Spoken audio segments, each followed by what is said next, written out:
Chapter 40, 1 February. Logs from Stark Tower Laboratory. Audio-video logs from Stark Tower. Mr. Stark's personal laboratory on floor 85, Wednesday, 1 February 2012. At 07:23, Mr. Stark awakens suddenly with a startled expression after falling asleep at his workbench 3 hours and 36 minutes earlier. He looks around the laboratory, seemingly disoriented, for 11 seconds before regaining his composure. Mr. Stark, Jarvis, yes, sir. Mr. Stark, do you have extensive logs from yesterday of testing random stuff my daughter sent me that seems to be literally magic? Jarvis, I do, sir. Mr. Stark, oh good. For a second there, I was worried I was going insane, hallucinating something like that. Chapter 41, 7 February. Phone call from James Rhodes. Phone call between Lt. Carl James Rhodes and Tony Stark, Tuesday, 7 February 2012. Lt. Carl Rhodes. Hey, Tony, you got a minute? Transcriber's note. At this time, Mr. Stark was flying in his suit and repairing the on Stark Tower, which had been partially dislodged by a recent winter storm. This was a somewhat delicate operation with very little protection to the tower or the street should the fall. Mr. Stark, Rhodey, sure. What's up? Where are you at? Lt. Carl Rhodes, Bagram. Brass has me looking into some terrorist funding networks out here. Mr. Stark, funding networks. Doesn't exactly sound flashy enough for the war machine. Lt. Carl Rhodes. Well, it was just breaking up cells in trouble spots until I noticed the pattern. Mr. Stark. The pattern, Lt. Carl Rhodes, there were too many similarities, links where they didn't make any sense. Mr. Stark, so it's a global network. What's so weird about that? Lt. Carl Rhodes, that's just the thing, they're different networks. Mumbai, Ghazni, Khartoum, and those are just the ones I can tell you about. Completely independent terrorist groups, except with the same backers. Different locations, different ideologies, even different religion in one case, but always the same weapons. Mr. Stark, okay, that's a little weird. Pause, seriously. There aren't any sea weapons, are there? Lt. Carl Rhodes, none of the ones I've seen. I've heard rumors of people getting their hands on them surplus, but this isn't that. I'm talking standard issue military, but all new and shiny. We're trying to figure out where they're all coming from. Mr. Stark, right, and now you need my help. Lt. Carl Rhodes, for now I just wanted to run it by you and see if you picked up anything. Mr. Stark, I'm not exactly sure what you think I'd pick up from that. Lt. Carl Rhodes, well, I'm sorry to bring up bad memories, but I think these are people you have personal experience with 10 rings. Mr. Stark, overly casual. The 10 rings, they were my hosts when I first built the Iron Man, seem to have your basic death to America agenda. To be honest, I was a little more concerned with Sir Vivington reading their manifestos. Lt. Carl Rhodes, you never went after them, Mr. Stark, after Gulmira, couldn't find anything to go after. From what I could tell, they operate in pretty autonomous cells. The highest-ranking guy in each cell has one contact in another cell. The trail never seems to lead to anyone who knows where the money comes from. And as long as the check's clear and the weapons train keeps rolling, they don't much care. Isn't the military supposed to know more about this stuff than I do? Lt. Carl Rhodes, usually, but not with these guys. We might have a lead, though. Looks like they could be planning a bioterror attack somewhere in Asia. That requires highly specialized knowledge to set up. Plan is, we find them when the brains of the operation are still there and see what other specialized knowledge they might have. Mr. Stark, that sounds like a plan. Anyone who can run a bioterror attack competently is gonna have a paper trail. Sorry, I don't have anything more for you. Lt. Carl Rhodes, don't worry about it, just covering my bases here. I can handle it. Mr. Stark, Yehi, Rhodey, listen. I know you must have some leave saved up by now. You should swing by the tower soon and hang out. Lt. Carl Rhodes, annoyed. Oh no, I know that voice tones. Is this an I need you to bail me out with the government kind of hangout or an I pissed off another terrorist group kind of hangout? Mr. Stark, hey, when was the last time I needed you to bail me out? Lt. Carl Rhodes, giving you the benefit of the doubt and not counting everything about Stark Expo. It was when you wrecked that F-22, Mr. Stark. A sigh. Fine, but this isn't that kind of hangout. LT Carl Rhodes, skeptically. Then what kind of hangout is it, Mr. Stark? This is an honestly not a work thing kind of hangout, but also a not for work phones kind of hangout. LT Carl Rhodes, pause, seriously. Right, gotcha. I'll put in for some leave. Mr. Stark, thanks, Rhodey. I owe you one. LT Carl Rhodes, yeah, catch you later. Chapter 42, 7 February Roman 2. Security footage from SHIELD HQ. Security footage from SHIELD headquarters, Director's Office access restricted. Tuesday, February 7, 2012. Director Nick Fury present. Fury sits at his desk, staring at his computer screen with an annoyed expression. Transcriber's note. The reconstructed timeline confirms that Fury had recently received an email from Major General Michael Meade, which included the transcript of a phone call between LT Carl James Rhodes and Tony Stark. Fury.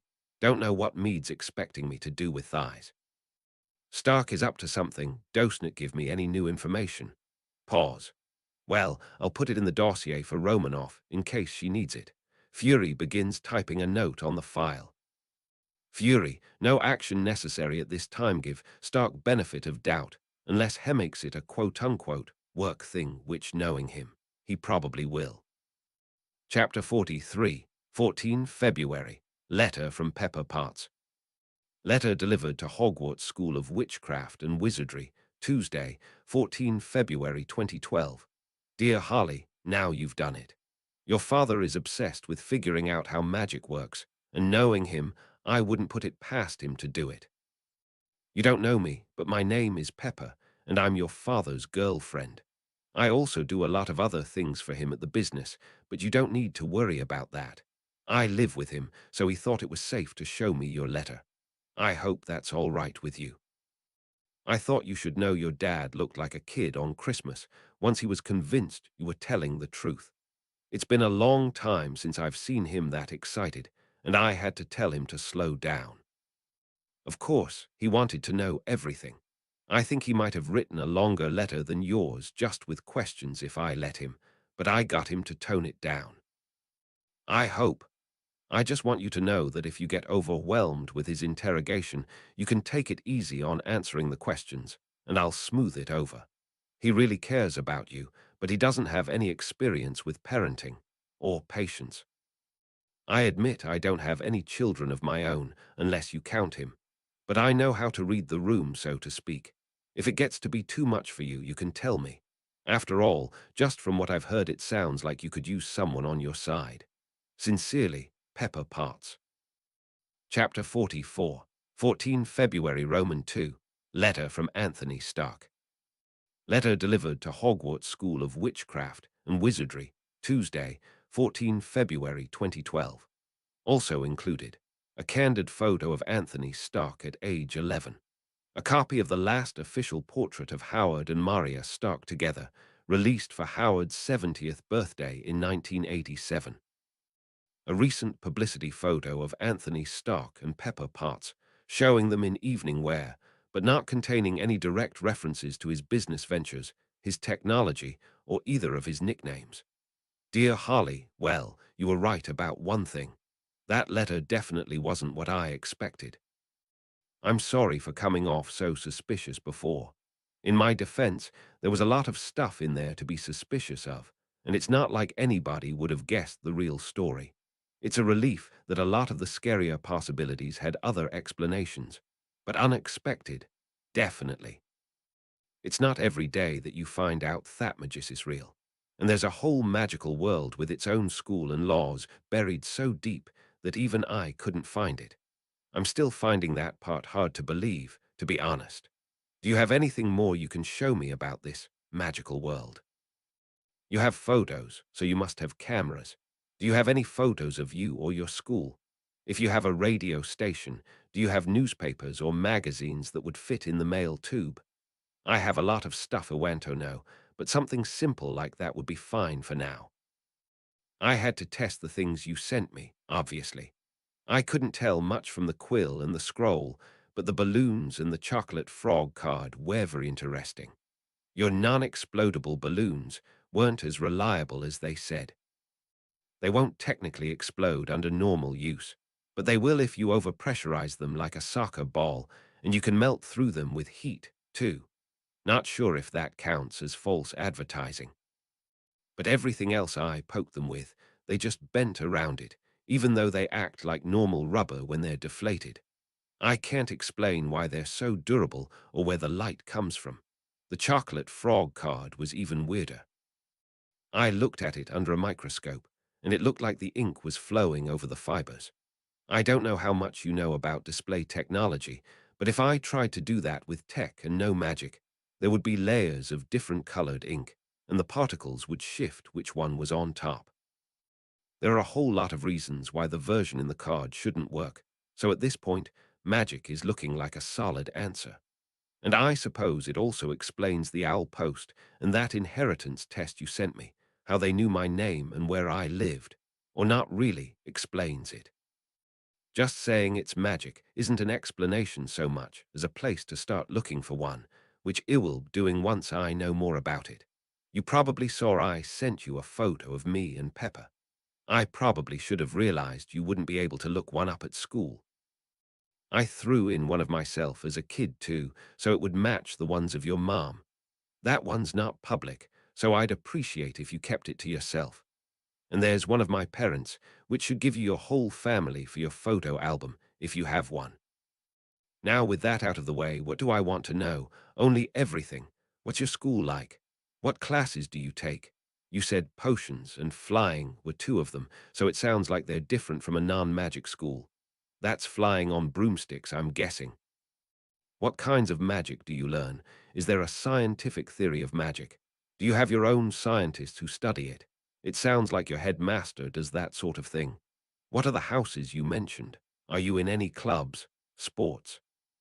I saw you crossed out something that looked like Quidditch. I'm guessing that's a sport, maybe one with magic. Do you play it? Tell me more about your friends, Hermione and Ron. Do you have any others? Pepper says I need to chill out and not overwhelm you with questions, but really you prove to me that magic is real and I have to know more. Basically, you need to get me up to speed with your life. After that, you're free to say school is fine, and you learned stuff like a normal kid.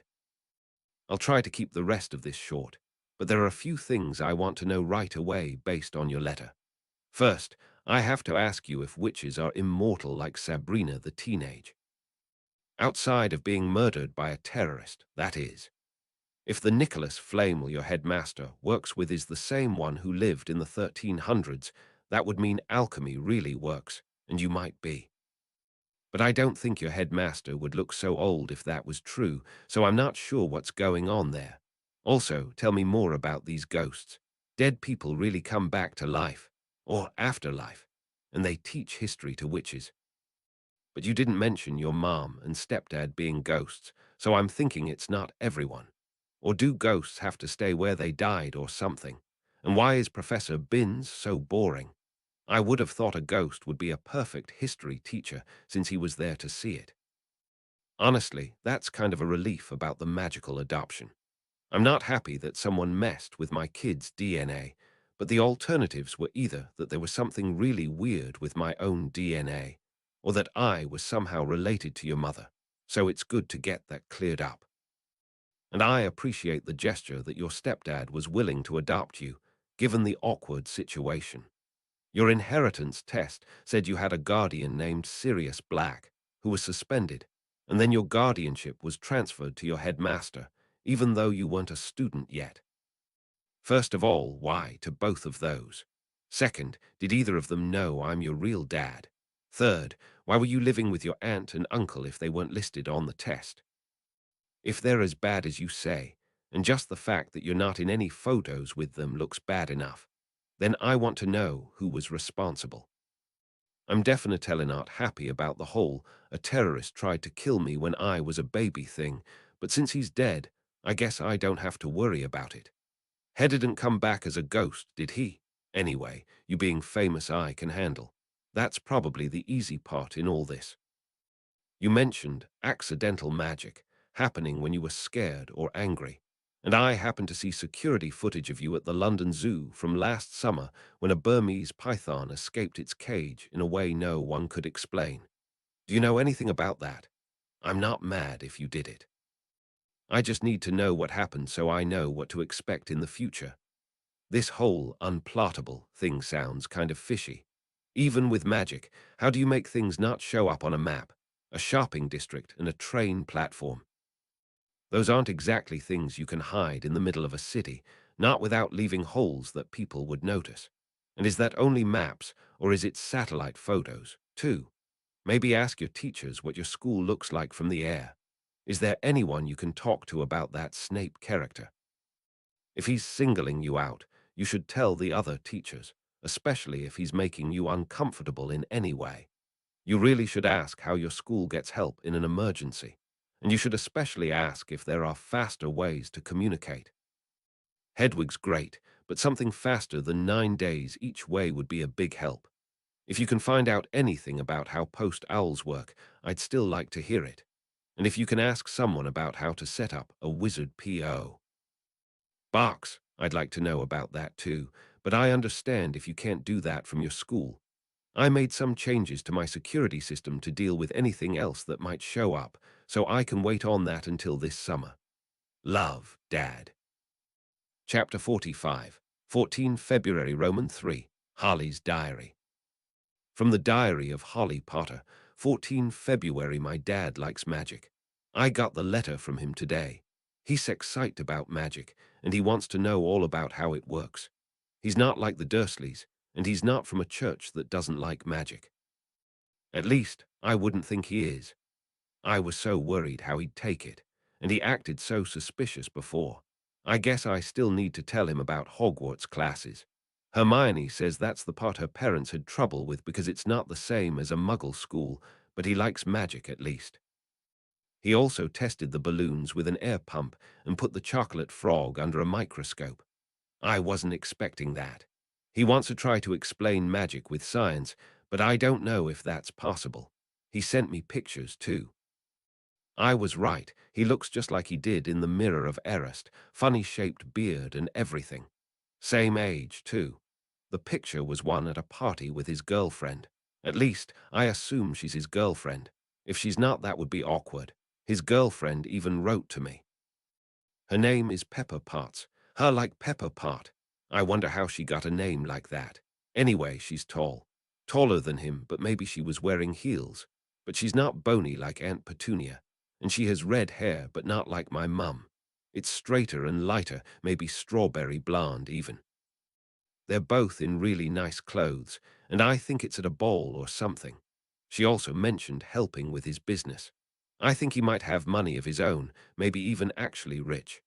Of course, I've already got plenty from my stepdad, but that might be why he wasn't worried about money. Anyway, I was surprised his girlfriend wrote me. She didn't really say how she felt about him having a kid, but she's trying to be nice about it, I think. But she told me how excited he was about magic, and that she would get him to calm down if he went overboard with the questions, so that was nice of her. There were two other photos.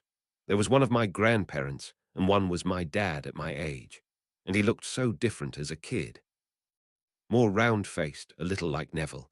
Not exactly, but more like him than me. But everyone says I look a lot more like my mum, though. I'm not related to Neville. That just wouldn't make sense. But he had longer hair then.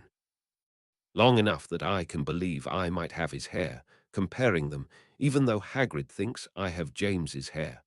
They kind of have similar hair, from seeing James in the Mirror of Erist. The photo of my grandparents was a portrait like you'd see from MPS or something. My grandfather looked a lot older than I expected, especially if it's from before 1991. White hair and everything. My grandparents must have had my dad when they were older. Maybe they wouldn't still be alive today even if they hadn't died in a car crash. It's too bad either way. My grandfather looked like a serious businessman sort. Maybe he's the one who started the business. My grandmother looked a lot younger, 10 years, maybe even 20, but she still looked kind of like an older rich lady you'd see on the telly. My dad had a whole lot of questions, even though he toned it down. It's weird seeing magic from a muggle point of view, and it seems weird to even write that. I've only known about magic for a few months, but he had questions that were completely different from what I expected, probably based on muggle fantasy movies and stuff. Maybe don't know that much. The Dursleys almost never watched fantasy stuff at home. It's just they didn't want to tell Dudley off the things his friends liked, and they weren't mad enough to try to get Wizard of Ozbend in school. Anyway, my dad actually asked if witches were immortal because he read about Nicholas Flamel. I guess muggles know about him. Like Sabrina the teenaged witch. I guess she was immortal. I never saw it. The Dursleys definitely wouldn't allow anything with magic in the real world. Then he wanted to know how ghosts happen too, and why not everyone is one. Then I realized I have no idea about that. My mum and stepdad aren't ghosts, I don't think. Surely Hagrid would have mentioned it. And I've never heard anyone talking about having ghost grandparents. And there aren't any ghost teachers here besides Binns, so it must be pretty rare, but I don't know how it works. Maybe I can ask Nearly Headless Nick. He saw the security footage of when I set that snake on Dudley at the zoo. He said he wasn't mad, but I wonder how much muggles see of the magical world and just don't know what they're looking at. I never thought there might be security footage of that. Hogwarts being unplottable is kind of like that too. He pointed out it should show up in satellite photos, although I don't know if you could see anything magical from space. And he wants to know all about Hogwarts, of course. I didn't think much about how many things I crossed out in my last letter. It's kind of embarrassing, but it was a 7-foot letter. I wasn't going to rewrite the whole thing. The other thing that happened today was that it was Valentine's Day, and I got 4 Valentines at breakfast. 2 were anonymous, and 2 were from boys I don't think I've ever spoken to. 3 of them were okay. It was just kind of weird that I got them, but one of the anonymous ones sounded really creepy. Hermione said if it made me uncomfortable, I should give it to McGonagall, but I don't see what good that would do. She wouldn't know who sent it, would she? Lavender and Parvati were no help. They just giggled about it. Well, Parvati was sympathetic, but I think they were both kind of jealous. They each got 1 Valentine, both anonymous and non-creepy. They said I should have expected to get Valentines because I'm famous. I guess maybe that makes sense, but I really wasn't expecting anything. I had people pointing and whispering about me at the start of the year, but that was it. And I didn't get any anonymous Christmas presents. Besides my cloak, but that was my stepdad's. Hermione and Ron didn't get any Valentines. I think Ron was glad he didn't. He didn't get why that one was creepy either, but Hermione told him off for being so thick. Then he said I should tell Fred and George, but they wouldn't know who sent it either. My dad said he wasn't worried about me being famous, so that's good, I guess. Although I don't know how he'd feel about the Valentines. Chapter 46, 25 February, Harley's Diary. From the Diary of Holly Potter, 25 February. Snape is definitely after the Philosopher's Stone. It was right after the Quidditch match. I won by catching the snitch in less than 5 minutes, even with Snape refereeing. They said it was a school record, so that was pretty great. But after that, I saw Snape sneaking into the Forbidden Forest. We already think Snape tried to steal the Philosopher's Stone when the troll got into the castle on Halloween, and I thought he was up to something now, so I followed him on my broom. He didn't look up, so I don't think he saw me. And boy, was he. Snape met Professor Quirrell in the forest, and I think he tried to bully him into helping him get the stone. I wish I could have heard more of what they said. I had to land in a tree and crawl along the branches to get close enough, but I heard enough. The first thing I heard was Quirrell saying, "I don't know why you wanted to meet here of all places, Severus." Well, he said it will his stutter, but still. Then Snape said, "I thought we'd keep this private. Students aren't supposed to know about the Philosopher's Stone." And then he wanted to know if Quirrell had figured out how to get past Fluffy. I don't know if they've been working together already, and Quirrell failed to do what he was supposed to, or if it was the first time they talked about. But it sounds like Snape doesn't know how to get past Fluffy, so he's trying to get Quirrell to help him now. Quirrell just kind of stuttered an answer, but Snape didn't let him get away with it. He sounded really scary, and he said, "You don't want me as your enemy, Quirrell." Quirrell said, "I don't know what you," but Snape said, "You know perfectly well what I mean." But then an owl hooted and startled me, and I nearly fell out of the tree. By the time I could hear them again, all I heard was Snape talking about Quirrell's bit of hocus-pocus. Quirrell still didn't really answer, but Snape said they'd have another chat after you decide where your loyalties lie. Ron and Hermione and I think there must be other things protecting the stone, and Quirrell did one of them. Probably some kind of anti-dark arts spell, because everyone says Snape knows a lot about the dark arts, and Snape's trying to get Quirrell to tell him what it is. I don't know how long Quirrell can stand up to Snape. I don't know how Longer could stand up to Snape, and I think I could do better than Quirrell. I guess Snape still doesn't know how to get past Fluffy, but I don't know how long the stone will be safe for. I wish I knew what we could do about it. Hagrid doesn't believe us, and if he doesn't, I doubt any of the teachers will, and they might tell Snape. Quirrell's too scared to say anything, and I don't think any of our families can help. My dad and Hermione's parents are muggles. There's no point telling them. It'd only worry them. And I don't know what Ron's parents do, but they're not here, and he's never mentioned them being powerful in the Ministry of Magic or anything, so they probably can't help either. Muggles know about the Philosopher's Stone, I suppose, but they don't have enough contact with the magical world to do much of anything, so there's still nothing my dad or Hermione's parents can do. Chapter 47, 25 February Roman 2, Dumbledore's Notes. From the personal notes of Albus Dumbledore, kept in shorthand, file on Voldemort's followers, XREF. Severus Snape dated Friday, 25 February 2012. Severus informed me that he confronted Quirrell about the Philosopher's Stone in the Forbidden Forest after the Quidditch match today. I asked on what grounds he demanded to meet. He said, "I affected a belief that Quirrell has designs on being the next Dark Lord. After all, what other reason could someone who isn't a Death Eater have for trying to kill Potter? And that I could be persuaded not to turn him in if he let me in on his plan." I told him, "Very well." And how did he respond to that? He said, "The fear was real. Whether it was fear of the Dark Lord or he was truly that afraid of me, I can't be sure, but he was all but broadcasting it." As for what he said, he stubbornly played dumb. If it weren't for the fact that he tried to kill the girl, I might have believed his act. Severus employed the fast Q-prime technique for his interrogation. More cautious than I expected, though any use of legilimency in this context carries some risk. I am unsure if I would balance the lower risk of detection against the lower chance of learning useful information in this case. When I informed him of my thoughts, he said, "You gave me this assignment, Albus. If you have a problem with my methods, you can do it yourself."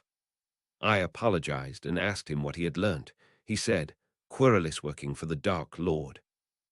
I could only hear a voice in the memories I called up, not see a face, so I don't believe he has a body. "And the stone?" I asked. He answered, "He has no idea how to get past Hagrid's beast. I didn't risk probing the other protections."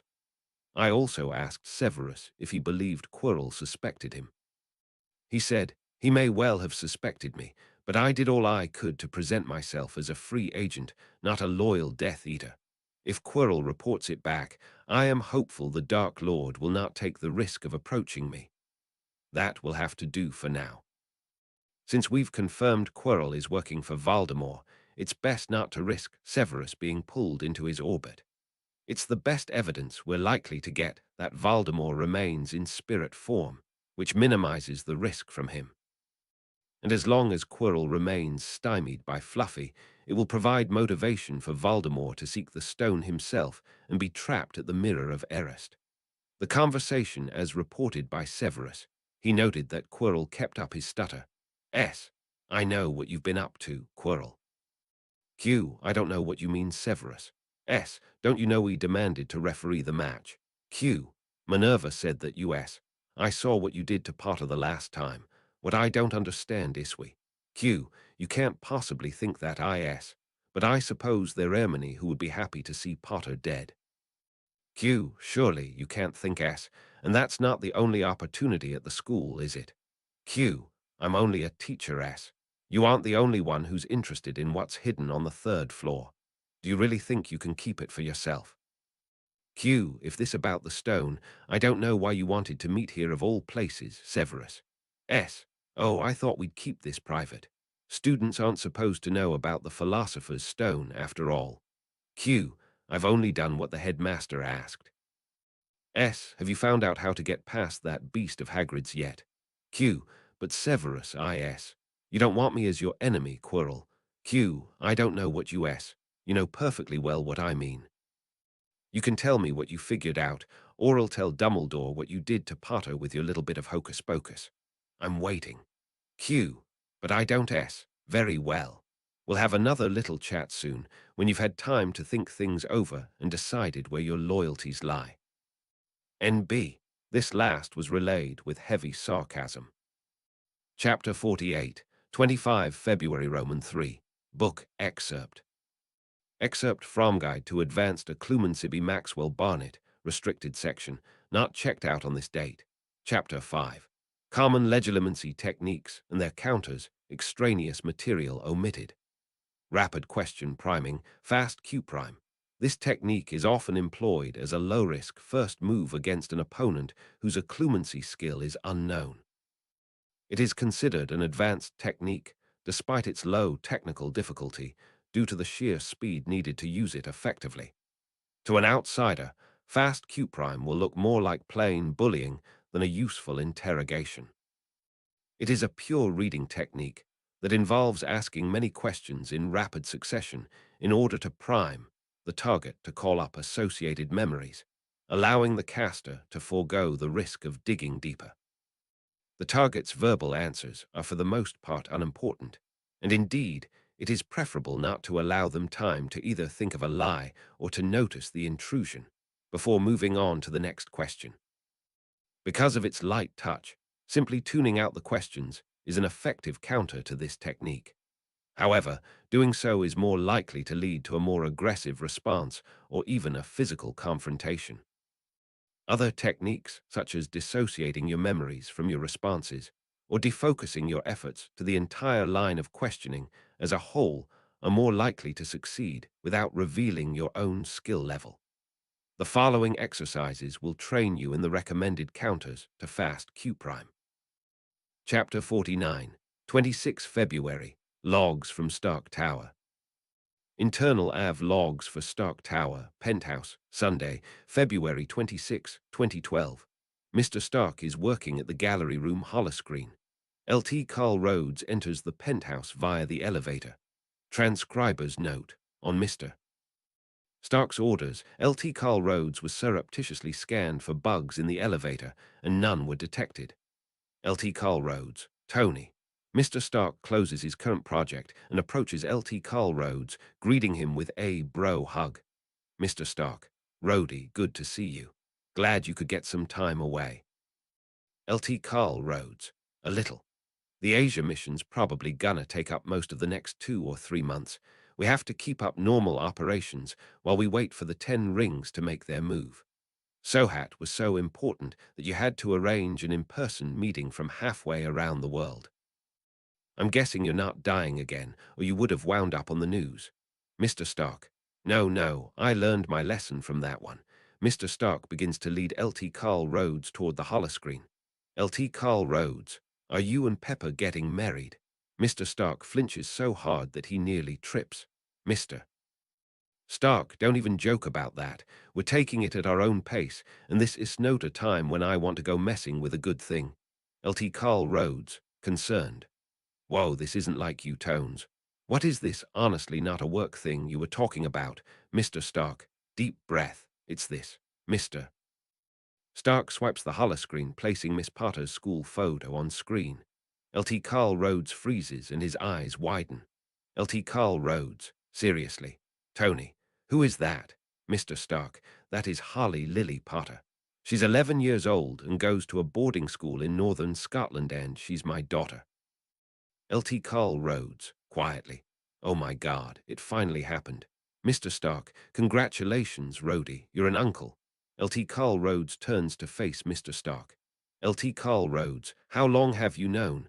Mr. Stark, around the start of the year for the DNA test, but she wrote me back in November.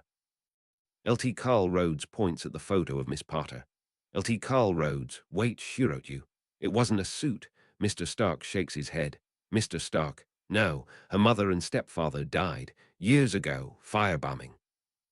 She was living with her aunt and uncle until last year, but the bank somehow had information that I was her real father, and then she wrote me herself. Beginto, come live with me, this summary, don't think she even knew I was Anthony Stark yet. Lt. Carl Rhodes's eyes narrow. He stares at Mr. Stark, then Miss Potter's photo, then back at Mr. Stark. Lt. Carl Rhodes, crap. Do you need me to help you hide a body? Mr. Stark, not yet, but since you offered, I'll put you on the list. Right now, I've got Pepper on the fine dirt on them at work, part of the plan. Lt. Carl Rhodes, pause. God, how Ispaper taking this. That's why you said you didn't want to mess it up, isn't it? The number of times she had to Mr. Stark, she's dealing, I think she hasn't left me anyway. Lt. Carl Rhodes, that's a good start. Of course, she was probably expecting it. Mr. Stark leaves the holoscreen and walks towards the bar. Lt. Carl Rhodes follows. Mr. Stark, she wasn't at least, and she never mentioned it, but she was prepared.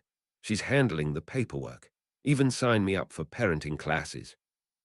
Lt. Carl Rhodes, chuckling. I always knew she was a smart woman.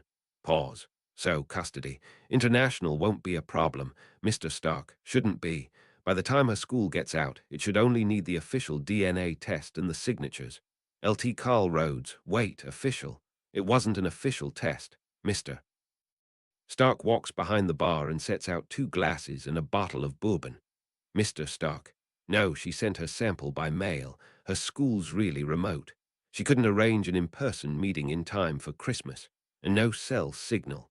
Lt. Carl Rhodes, why didn't you just fly out there, Mr. Stark pours 2 drinks and hands one to Lt. Carl Rhodes. Mr. Stark, believe me, I've thought about it. But I didn't think the test would be positive until I saw the results. And after Thatch said she was fine at school, so I figured if I could take care of her aunt and uncle first, I'd do that. Lt. Carl Rhodes, skeptically. Aha, and the paperwork, obviously. What about citizenship? Mr. Stark, she's eligible, no problem. I may or may not be nudging some things to get it pre-approved. I don't want it to take her entire summer break to sort out. Lt. Carl Rhodes, summer break. You're keeping her at the Scottish boarding school, Mr. Stark, uncomfortably, and considering it. She seems to really love it, and I don't want to take that away from her, but we haven't talked about it yet.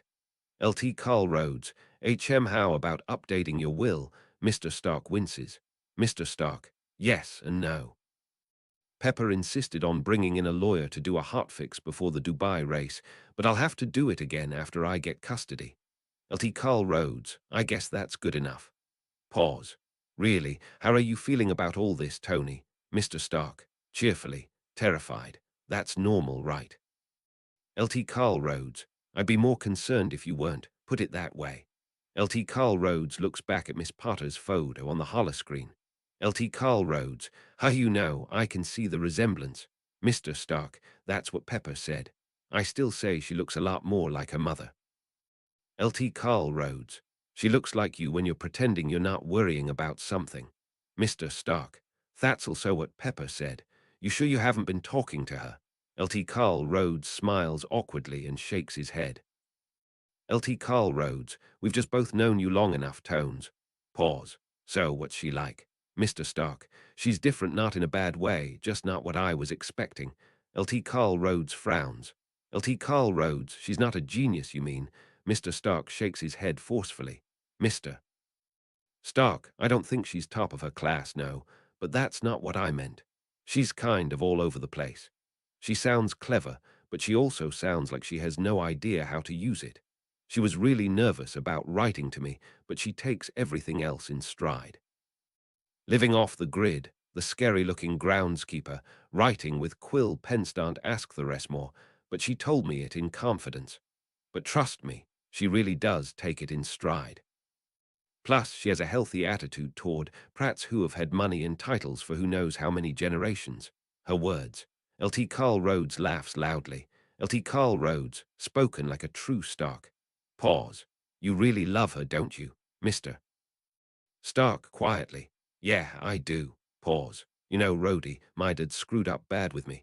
Probably for vates of the reason I'm so screwed up now. Never told me he loved me. Hell, he didn't manage to convince me he loved me till after he was dead. I'm still not convinced he actually liked me, but Harley. All it took was one letter where she opened up and talked to me like family, and I'm all in. Chapter 50, 28 February. Letter from Harley Potter. Letter delivered to Stark Tower by Owl Post, Tuesday, 28 February, 2012. Also included a photo of the current Gryffindor Quidditch team, a blank postcard with a photo of Hogwarts Castle, an article from Thedley Prophet including a photo of Cornelius Fudge. Dear Dad, thank you for the photos. I don't have a photo album yet, but maybe I can start one. I'll try to answer the questions you had, but I don't know all of them. I don't know if any of the students here has a camera. The school has one, but I've only seen it once. We still use film, and it has to be developed and everything. But did I have one photo of me with the Quidditch team? Quidditch is the main sport that witches and wizards play. I'm the seeker on the Gryffindor team. Normally, you can't be on the team until second year, but I got special permission. I got to skip all the flying lessons after that, too. I guess that means I tested out of them.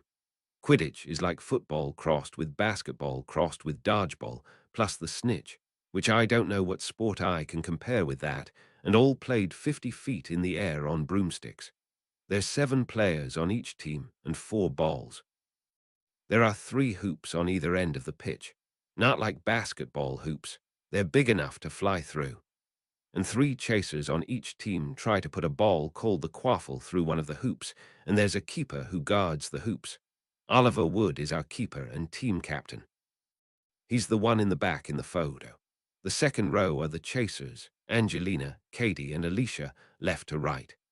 Besides the quaffle, there are 2 balls called bludgers. The bludgers are these iron balls that fly around the pitch and try to knock people off their brooms. It's not as bad as it sounds when I write it like that. It's really not. Fred and George say no one's died in years, and that's in the Pro League. No one's ever died playing Quidditch at Hogwarts. Look, it can't be any more dangerous than American football, okay? The point is, the bludgers are balls that try to knock people off their brooms. 2 players called beaters are supposed to hit the bludgers away from their team with bats and towards the other team. The 2 redheads are our beaters, Fred and George. They're 2 of Ron's brothers. The 4th ball is called the Golden Snitch. It's about the size of a walnut and has wings and flies around on its own really fast. My job as the seeker is to catch it. A regular goal scores 10 points, but catching the snitch scores 150 points and also ends the game. That makes it sound like the team that catches the snitch always wins, but they don't. There are plenty of times when one team gets 15 goals ahead of the other. Besides, it's all done by point differences at the league level anyway, so the goals still count. Our first Quidditch match was against Slytherin. I caught the snitch, and we won 170-60. I accidentally caught it in my mouth, but it still counted. We're playing Hufflepuff on the 25th, so it'll probably be before you get this letter. For your other questions, no, we're not immortal. Nicholas Flamel and his wife are because he can make the Philosopher's Stone. That's a stone that can turn lead into gold and turn water into the elixir of life. But maybe you already knew that. He's the only one who can make it, so he can't just give the elixir of life to everyone.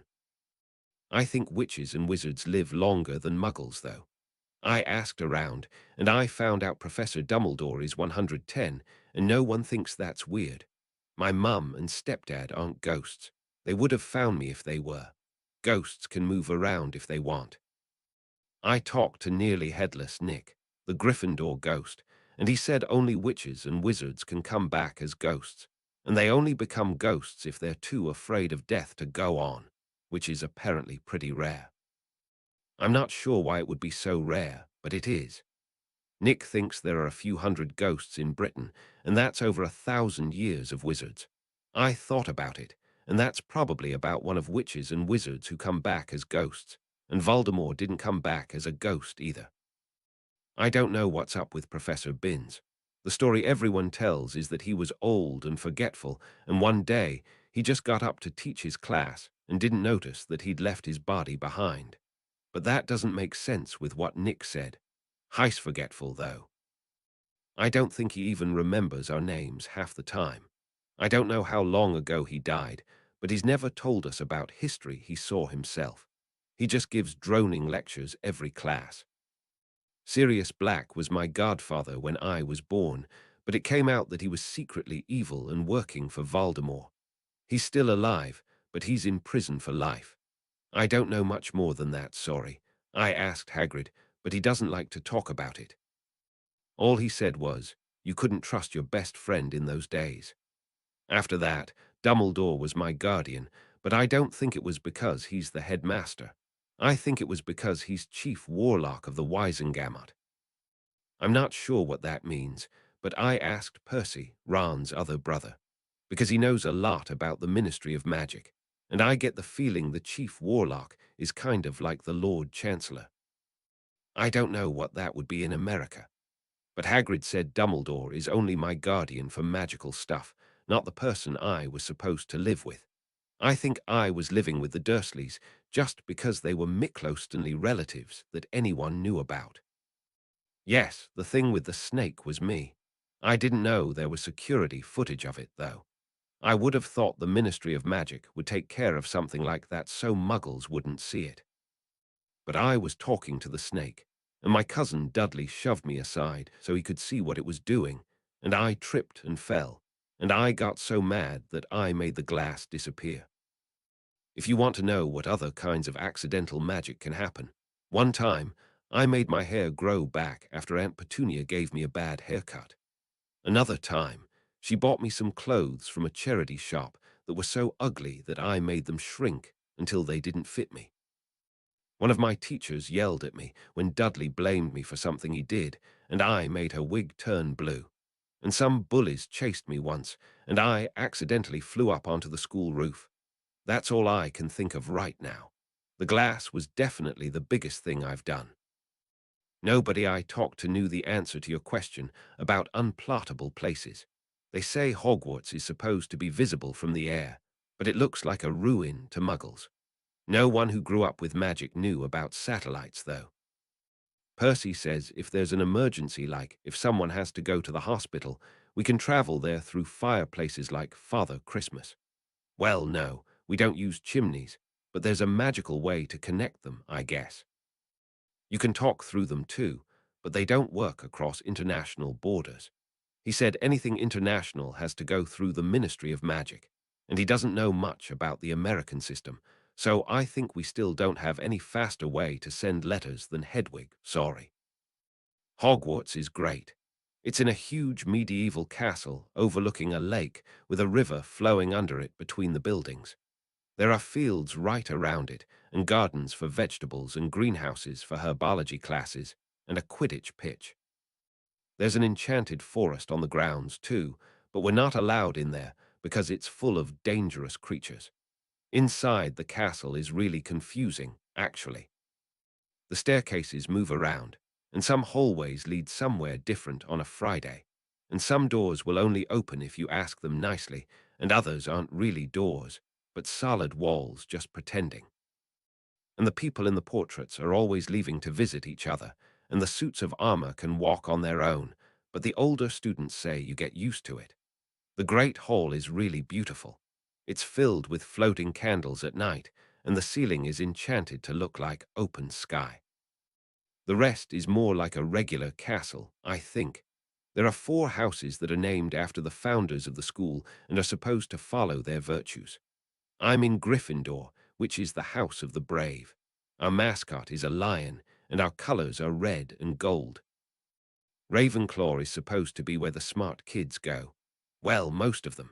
Hermione's super smart, but she's in Gryffindor. Their colors are blue and bronze, and their mascot is an eagle, not a raven. Slytherin is Hufflepuff, is all about being loyal and hard-working. Their mascot is a badger, and their colors are yellow and black. Slytherin's mascot is a snake, and their colors are green and silver.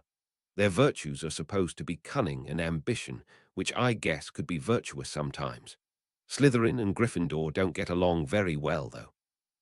Also, Voldemort was in Slytherin when he was a student, so I didn't want to go there. And Draco Malfoy's there now, so that's one more reason. Malfoy's not evil, he's just a git. We take 7 classes in first year.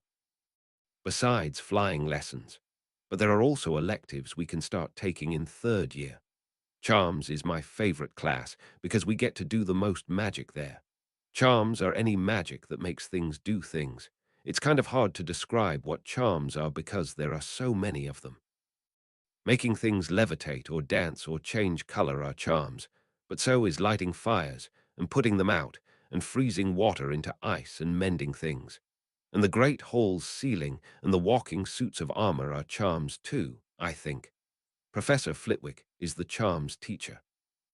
People tell a lot of stories about him. There's a rumor that he's a former dueling champion, which is funny because he's tiny.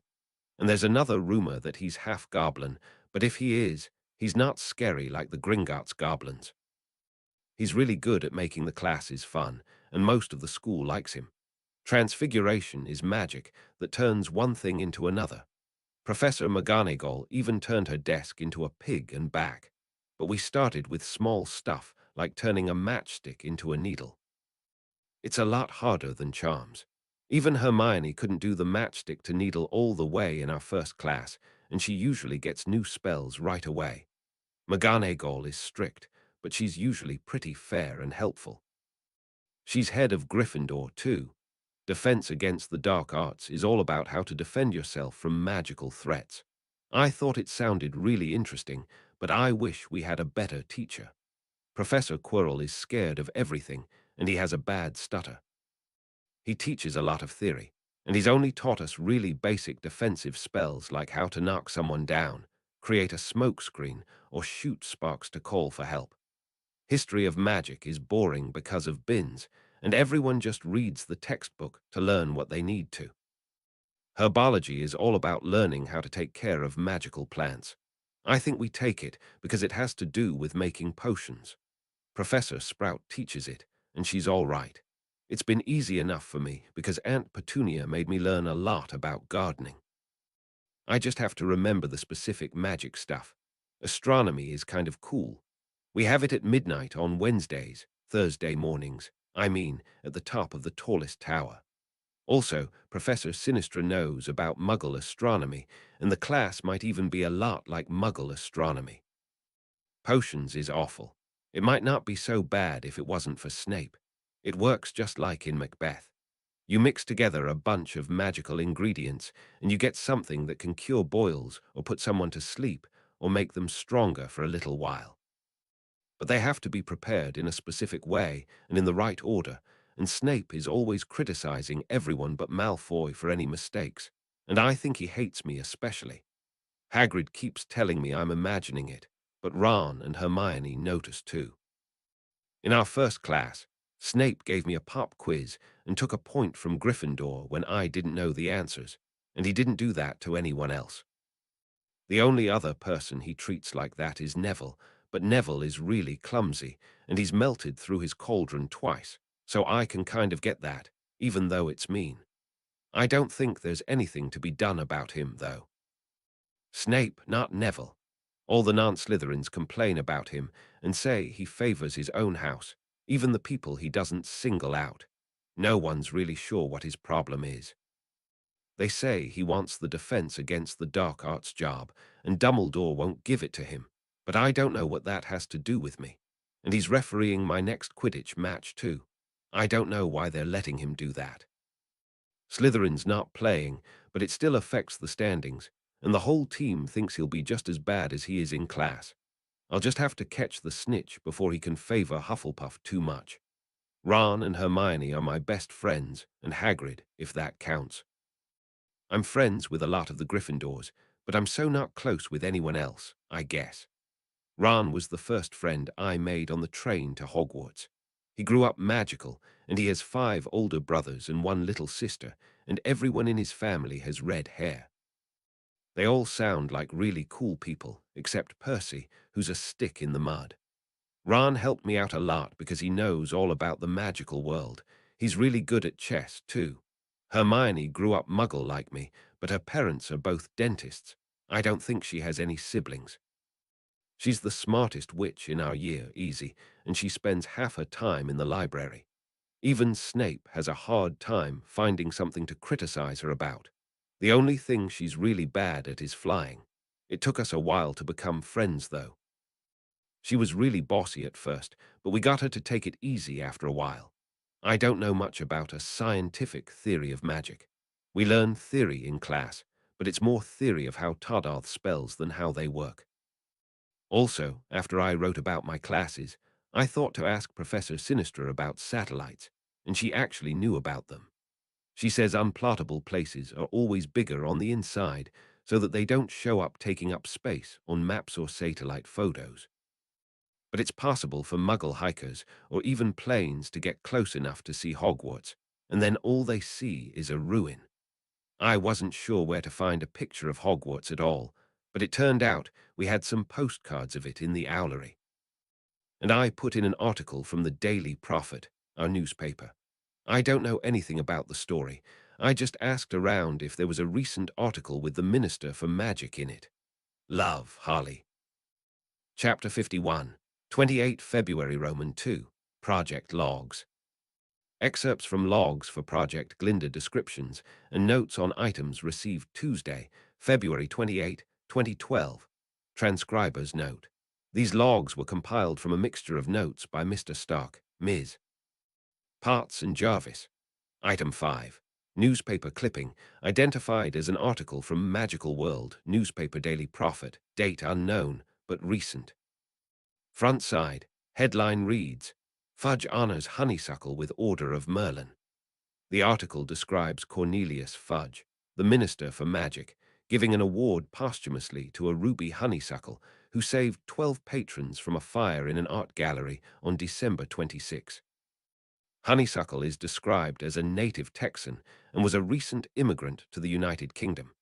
Most details of the incident are omitted, and the article appears to assume reader knowledge. The award was presented to Honeysuckle's co-worker, Maya Ospriet. Both Honeysuckle and Ospriet were workers in the Ministry of Magic's Department of Magical Maintenance. Included photo. Black and white moving photo of a pale, portly man with gray hair wearing a pinstriped suit and a light-colored bowler hat, identified as Fudge, handing a medal in a case to a young woman with medium-toned skin and dark curly hair, wearing a nondescript blouse and skirt, identified as Ospriet. Reverse side. Partial clipping of an interview with a Gilderoy Lockhart. Based on the available content, Lockhart appears to be an adventurer specializing in handling dangerous magical creatures. In the interview, Lockhart announces the upcoming release of his autobiography, Magical Me, on August 21. No photo included. Identification of subjects.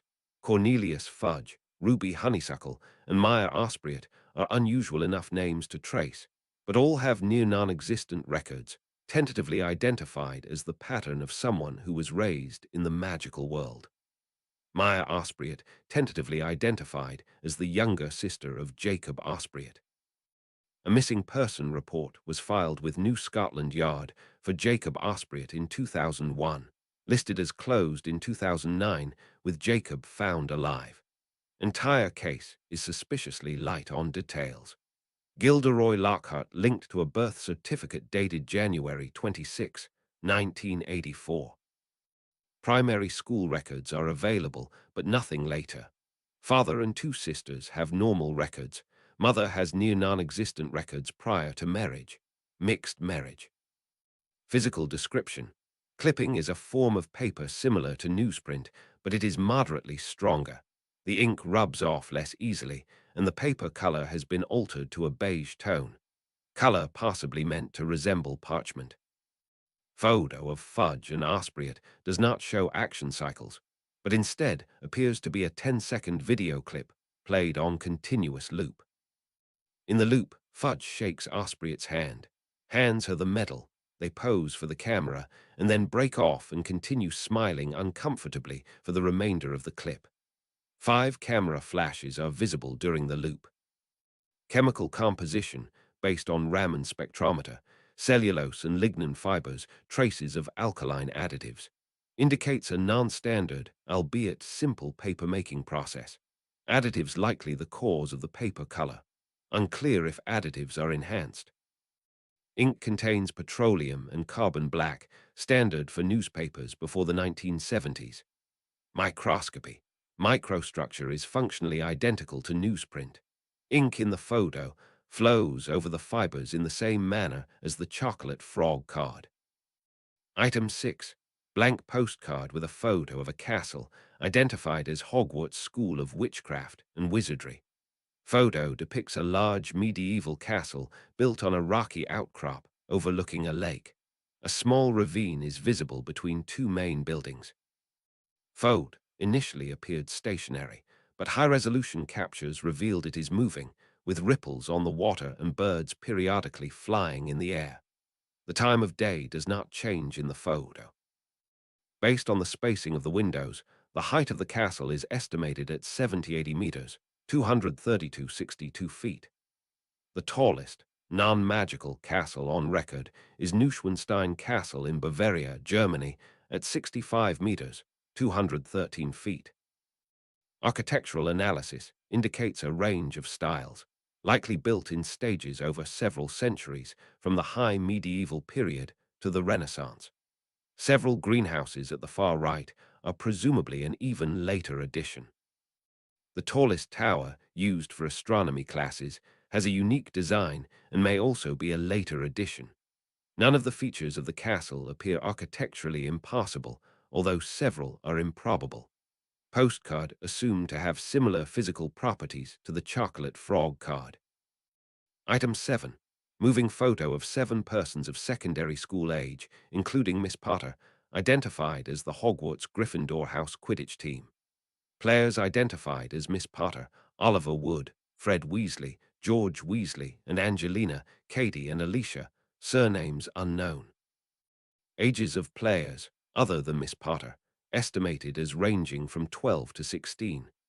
Note: Weasley family identified by matching information provided about their children to birth registries. Entire family has the profile of magical world natives. All players are wearing scarlet robes with gold trim and a coat of arms depicting a lion on the left breast. Underneath, the robes appear to be red and gold sweaters in a style typical of British boarding schools.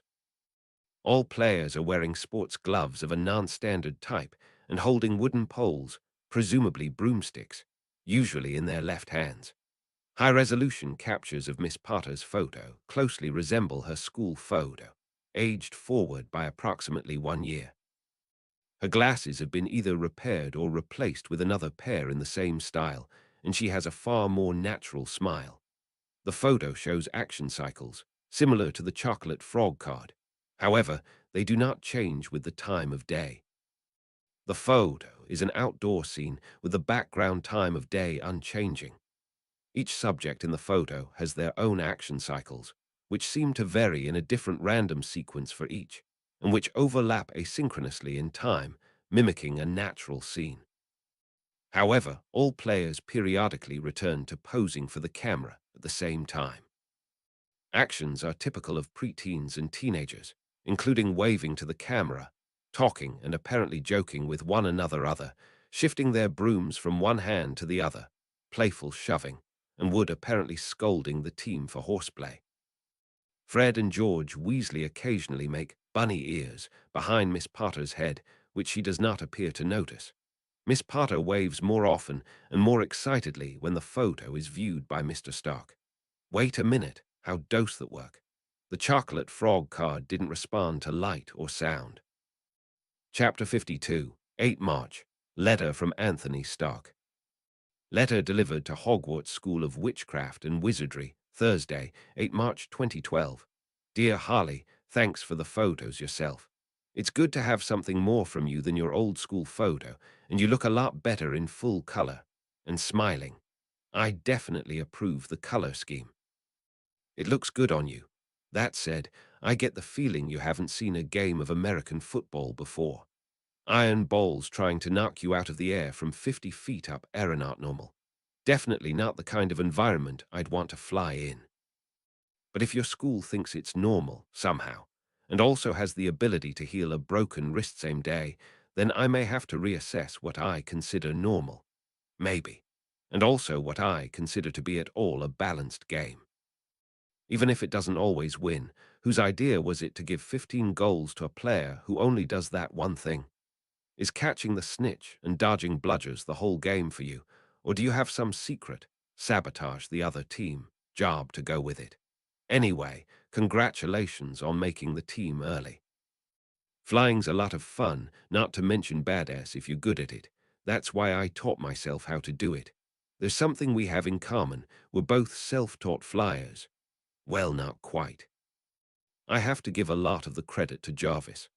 But I'm glad you have the opportunity to do it, and I hope you're having fun with it. You'll have to tell me how your second match went.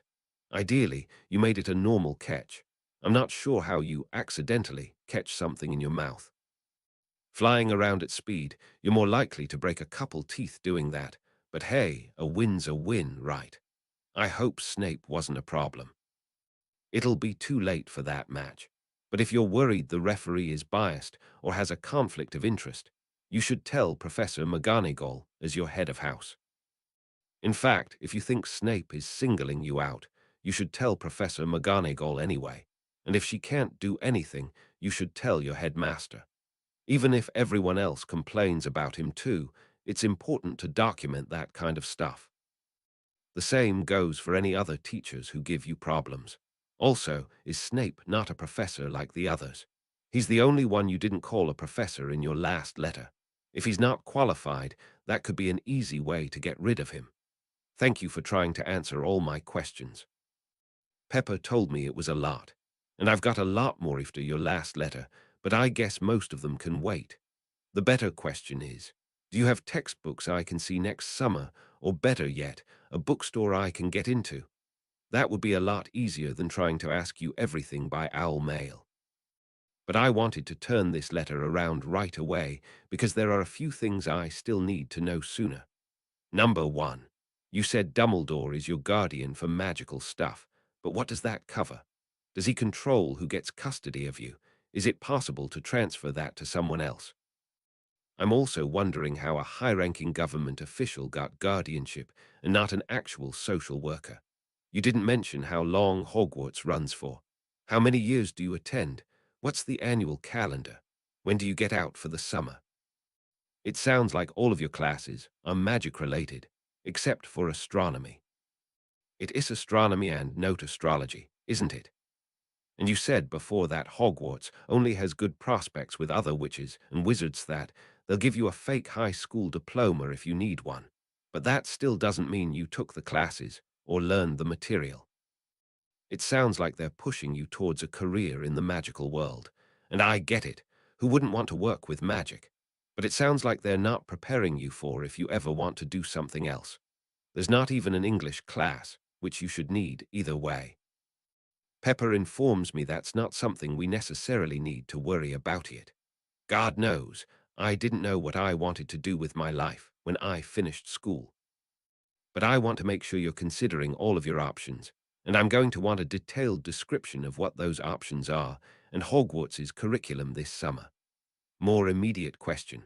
Why does your school have a required class for self-defense? But regardless of all that, I'm glad you're enjoying school and most of your classes. Are you doing well in them? It's okay if you're not at the top of the class, but you should put in the effort, even in the boring ones. And it sounds like you've found some good friends, too. I haven't always been the best at that, so it's good that you got an early start. Traveling by fireplace. Interesting way to get around. I'm guessing it's some kind of wormhole type thing connecting from place to place. Can it connect to any fireplace, or does it have to be set up in advance? If it can just connect anywhere, that's kind of important to know because it's one more security thing to worry about.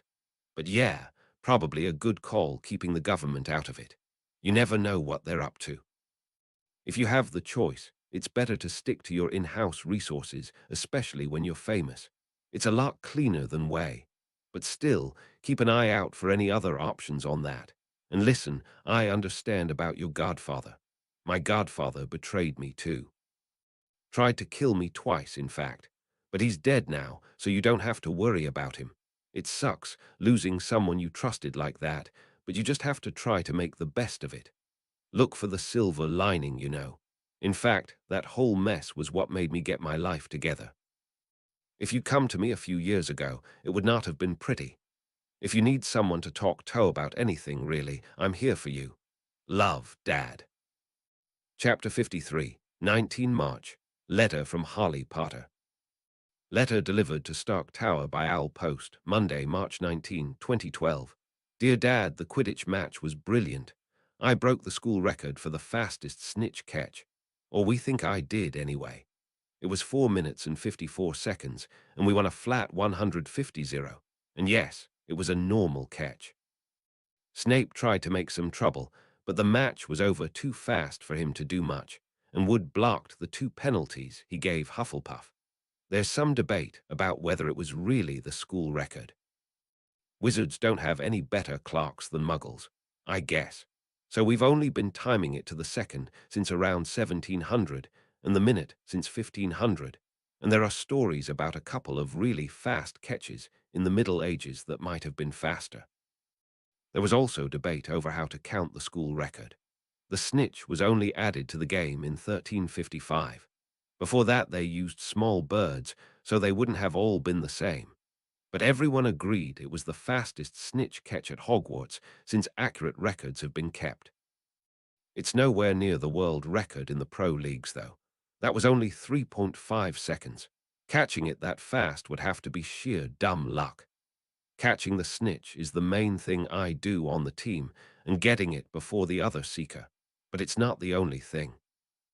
We have plenty of plays where I run interference against the other team. The seeker can play as a fourth chaser, sometimes two, as long as they stay outside the scoring area, but we don't do that much because it's a distraction from looking for the snitch. It's cool that we both know how to fly, although I bet a broom is a lot different. In fact, I don't know if our 2 methods would mix very well. My Nimbus 2000, that's the top model of racing broom, is fast, but I don't think it is compared with Muggle things like aeroplanes and helicopters. Its top speed is 120 miles per hour. Snape is a professor just like all the other teachers, unfortunately. I don't even know if the teachers have a special degree or if it's just a title the school gives. Actually, I didn't even notice I didn't call him a professor in my last letter. Yes. We have textbooks, and there's a bookshop in Diagon Alley where we get them. Hermione says Muggles are allowed into the alley, but you still need a wand to open the secret door. We can go there after school lets out. School lets out on 23 June. Hogwarts runs 7 years, so I'll be finished here at the same time I would have finished my 6th form. Every year, autumn term starts on 1 September, including the train ride to get here. Christmas holidays start the Sunday before Christmas and end 2 Sundays later, even though it was New Year's Day this year. And spring term ends on the 3rd Saturday in June. We have Easter holidays too, but we don't go home for them. I checked, and it's actually that exams start on the 1st Monday in June for the upper years. We have them the 2nd week, and term ends on the 3rd Saturday after that. I don't know why the start of term is the only one that isn't based on days of the week. It's true that Hogwarts' curriculum is pretty much focused on magic stuff. Hermione said her parents were concerned about that too. I suppose it is odd that we don't have an English class. But we do have to write a lot of essays for homework, and we get marked for spelling and grammar on the shorter ones too. Hermione reckons they take a learn by doing philosophy. There's a maths class too, Arithmancer, which is one of the 3rd-year electives.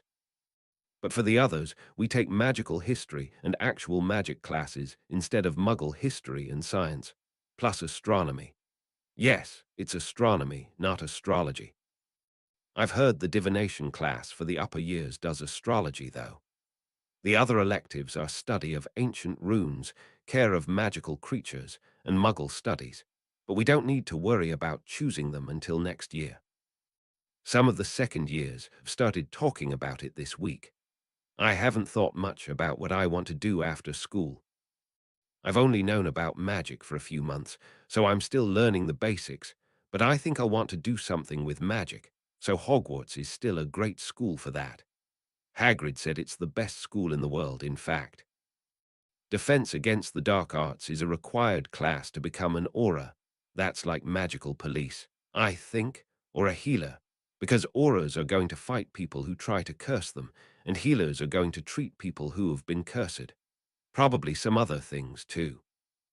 Ron's oldest brother Bill is a curse breaker, so his whole job is stuff like that.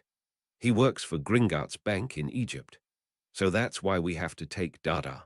I don't know how much we'll really need it outside of that.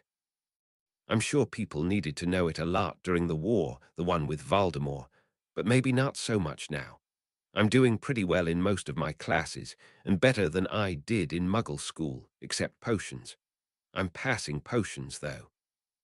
According to the books in the school library, there's a bunch of complicated law about magical guardians, and I don't know exactly how it applies to me. I think the reason we have them is that there are some things a muggle can't do, like handling magical property, so a magical guardian has to do it, and that's why Gringotts only cared about Dumbledore. That normally doesn't matter because muggle-borns wouldn't have magical property. I think it's really rare for someone to be from a magical family, but have muggle guardians like me. Hermione didn't know about magical guardians exactly, but she says muggle-born kids are required to get a magical education, and they have to have someone to look out for them in case their parents don't approve of magic, or if they can't get them magical healing or something. Normally, that's supposed to be your head of house, as in loco parentis, but I don't know how it works if someone doesn't want to go to Hogwarts. McGonagall said she could choose a different option, but there weren't any that she thought would work for her. Also, it might be Dumbledore instead of McGonagall for me, because he was already listed as my guardian. Percy says that all flu connections have to be made by the Ministry, so that's not a security problem with people trying to get in, and you can close a flu connection if you have one. But he also mentioned that wizards can apparate, which means teleporting from one's place to another. We still use both ways because you have to be an adult and get a license to apparate, and it's hard magic, so not everyone does it even if they can. I was worried the apparition thing would be a security problem. Percy says you have to hire someone to ward your house against unwanted apparition. But the good news is he said you can only apparate places you've been before, so unless a witch or wizard has been in your flat before, they can't get in. Is it a flat? Your first letter only said a mail stop in the address. I'm sorry about your godfather. That sounds even worse if he tried to kill you himself. I don't remember mine, so I haven't thought much about him. I guess since he's in prison, I just don't worry about it. Love, Harley. Chapter 54, 19 March Roman 2, Logs from Stark Tower. Internal AV logs for Stark Tower, Penthouse, Monday, March 19, 2012. Mr. Stark holds his most recent letter from Miss Potter, which, despite its shorter length, still hangs down substantially as a scroll. Miss Potts watches as he reads. Miss Potts, not 7 feet long this time. Mr. Stark, no, not this time. She either got it out of her system or easing off on the questions helped. Transcriber's note. The length of this letter was 0.94 meters, 3 feet, 1 inch. Mr. Stark continues reading the letter for 35 seconds. Then he approaches the sofa, sits down and sighs dramatically. Miss Potts looks at him with a questioning expression. Mr. Stark, she's a jock, Pepper. My daughter's a jock. Analysis indicates a performative attitude. Miss Potts rolls her eyes in a conspicuous manner and sits down beside Mr. Stark. Ms. Potts, says the man who raced in the Monaco Grand Prix on a whim, not to mention the flying suit of armor painted hot rod red. I think you've got Jock covered. Mr. Stark, hey now, that's just uncalled for. I'm the one making nerds cool again. Ms. Potts, come on, Tony. She already told you she was an athlete. Mr. Stark, yeah, but now she's the athlete who broke the school record and that record was over 500 years old. Ms. Potts, shocked. 500. Mr. Stark, you know Europe, everything's ancient there. So she's not just an athlete, she's a sterathlete and apparently a top-rate flyer. Ms. Potts, well, there's something you have in common. She's just like you and insists on taking everything to the extreme. Mr. Stark pauses for 4 seconds, then laughs. Mr. Stark, yeah, you've got me there. Mr. Stark continues reading the letter for several minutes while providing commentary for Ms. Potts. Mr. Stark, good news, there is a bookstore we can visit in the summer. Apparently, I can't get in myself, though. Ms. Potts, did she say where it is? Mr. Stark, no, just at that Diagon Alley shopping center. I'll probably ask her about Thathy. Here's something. Jarvis, narrow the search parameters for weird stuff at King's Cross to September 1st, the Sunday before Christmas. Here. That's the first Sunday in January and the Saturday after the third Monday in June each year. Transcriber's note. Mr. Stark had previously started a number of queries searching for signs of magic that reached the Muggle world. Many of these queries were too vague to yield statistically significant results. However, one query related to the only concrete location Miss Potter had provided to this point, Platform 9 and 34 at King's Cross, which she believed to be unplottable. Ms. Potts, is that her school schedule? Mr. Stark, yeah. Also, Jarvis, make a note that Holly comes home on June 23. RD comes home to London, that is, to Ms. Potts. You should make sure my schedule is Ms. Potts. Yes, I got it. I'll make sure you're free. Mr. Stark, thanks, Pepper. J, anything on King's Cross? Partial results from the query are displayed on the television screen above the fireplace. Jarvis, indeed, sir. Those dates allow me confirm a large number of connections that were previously only suspected. There is no security camera placed to observe the space between platforms 9 and 10, where platform 9 and 34 is most likely to be. The cameras nearest to that location log frequent glitches and lost data on those dates. Mr. Stark, and no one notices. Jarvis, the failures are reported, but they do not appear to be followed up upon. They are always marked as resolved when the failures do not repeat the next day. Social media posts claim that large numbers of quote-unquote cosplayers pass through the station on those days, many of them transporting live owls. A few police reports have been filed each year, but they have all been dismissed either as spurious or relating to unspecified operations. Parts they have someone in the police, Jarvis, in the police or near enough to exert their influence. Ms. Potts, this is definitely going deeper than I thought. Mr. Stark remains silent and stares at the television screen with a worried expression. Ms. Potts, worriedly, Tony, what's wrong, Mr. Stark startles slightly and turns back to Ms. Potts. Mr. Stark, those camera glitches, and Holly said magic interferes with electronics. Ms. Potts, oh my God, your arc reactor. Is that going to be a problem, Mr. Stark? Pause, it shouldn't be for Holly herself. She didn't mention anything with electronics for her accidental magic. But if the train station is full of magic, Jarvis, revise query. The social media posts about cosplayers. Do they mention anything about problems with other electronics? Jarvis, pause. Of the posts currently logged, many complain about camera failures, but there are not a statistically significant number that describe loss of signal or operating system crashes. Mr. Stark, relieved. Okay, it sounds like it's specifically the cameras. Should probably still ask her about it and do it without worrying her. Ms. Potts, Holly won't know about your arc reactor. I think you can get away with being a little vague. Mr. Stark, right. And in the meantime, I'll look into more Faraday shielding. Ms. Potts, do you think that will help? Mr. Stark, gotta be better than nothing. And J, close the current query for King's Cross for now. Instead, see if you can trace any of the people with owls who came to the train station on foot through CCTV. Jarvis. Yes, so new query started. Ms. Parts, amused. I wonder if Harley knows how much you're dissecting everything she writes. Mr. Stark. I don't see why not. I'm me. Ms. Parts shakes her head. Ms. Parts, it's not the same. Harley only knows what's public besides your letters, and the public knows her, man. They don't know Tony. I hack the Pentagon for fun, Stark. I'm starting to wonder if the wizards are ready for you. Mr. Stark. Well, ready or not, I'm coming for Harley. The rest of the wizards better learn to deal with it. Chapter 55, 28 March.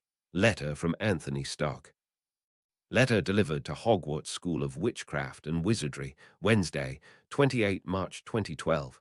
Dear Harley, congratulations on your Quidditch win. Breaking the school record. Impressive.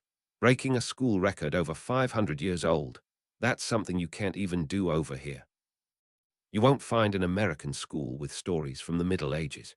Well, America didn't really have a Middle Ages, so you can probably guess that yourself. For that matter, there probably aren't many schools in Europe with stories from the Middle Ages, let alone sports records. 500 years is a long-ass time. The point is, I'm proud of you, no matter how weird the sport is. I'm not surprised my kid is extraordinary, and honestly, just the magic is that. But that's on a whole other level. Be sure to tell me when your next game is. On the other hand, you obviously haven't seen me in low-speed flight. I can match the speed of your broomstick. Easy. We should go flying together this summer. There are plenty of places isolated enough to do it without being seen. Unless that statute of secrecy thing extends to rural Alaska or something, in which case I want to talk to whoever came up with that idea. Maybe you can look into the rules for where it's allowed. And on that note, I was wondering about what you said earlier about how magic interferes with electronics, and they don't work at Hogwarts. How far does that go? I have a lot of tech here after all, so I want to make sure it's ready for anything. You didn't mention you ever causing problems with your accidental magic, but if you have, I'd like to know. And besides that, do you know if tech works in Diagon Alley or at King's Cross when all the kids are coming through there? I had Jarvis look at Twitter posts sent from King's Cross on those days, and there were a lot of complaints about cameras failing, but not phone calls. I'm wondering if that's some kind of spell against cameras, or if there's just enough magic around there to do it. If there are no problems with Diagon Alley, I'd finitelli want to see that bookstore. And we'll probably go to the bank too if they know more about magical guardians and see if they can recommend a good lawyer. Where is Diagon Alley anyway? Obviously, it's not on the official map. I guess you said you needed a wand to get in, but it would be good to know. Also, you haven't mentioned a wand before. So you cast spells by waving a magic wand. How does that work? Does the wand help you control magic? The accidental magic thing doesn't sound very controlled, so that would make sense. And do you buy wands at Magic Walmart, or what? Do you have a bunch of them like pens? And if you do, can you send me one? Or is it more personalized like a smartphone? Now, for the school, it's good to know you can still get some standard, sort of not magic education at Hogwarts. If you say it has all the subjects a witch needs, I'll take your word for it, but you don't want to neglect the basics. Like I said, we don't need to worry about that right away. And you don't need to know what you want to do right away either, but it sounds like a better start than I thought.